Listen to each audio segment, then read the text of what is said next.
Hey guys, Max Solomon here, going to be auditioning for the New York Conservatory for Dramatic Arts.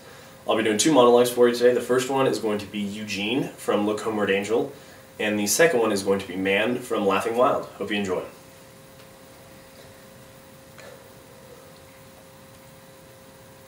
It's easy to cry now, Mom, but that won't do you any good. I have done as much work for my wages as you deserve. I have given you fair value for your money.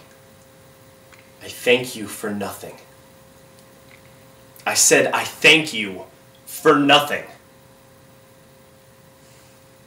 But I take that back. I have a great deal to be thankful for. I give thanks for every hour of loneliness I've had here, for every dirty cell you have ever given me to sleep in, for 10 million hours of indifference, and for these 2 minutes of cheap advice. Because I have been punished. By God, I shall spend the rest of my life getting my heart back, healing and forgetting every scar you put upon me when I was a child. The first move I made after the cradle was to head for the door. And every move I've made since has been an effort to escape.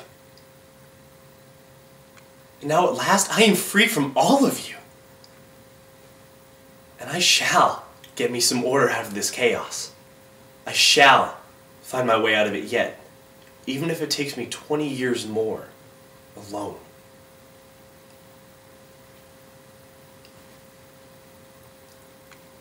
I was at the supermarket the other day when I was buying some tuna fish when I sensed this very disturbed presence behind me. And I could tell from her focus that she didn't have it all going on up there.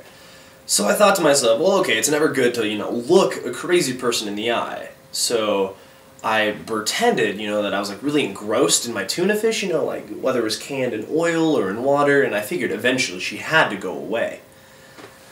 But no, she takes her fist and goes wham on the back of my head and screams, "Would you move, asshole?" Why would she do that? I mean, she didn't even, say, "Would you please move?" at some initial point so I could, understand what her problem was. And admittedly, I don't always tell people how I feel. Like when you go to the movies and there's that one person who just keeps talking. But I usually just give up and, I resent them for the rest of the film. I don't take my fist and, on the back of their head. But, analyzing the situation, trying to look at it in a positive light, I suppose, this woman has some horrible life story that kind of explains, where she's coming from and why she hit me in the supermarket, but, and perhaps if her life story from birth had been explained to me, then, I could have put together the pieces of the puzzle and found out how she got there. But even with that information, which I didn't have, it's still my head she's hitting. That is just so unfair. It makes me never want to leave my apartment ever, ever again. Thanks, guys.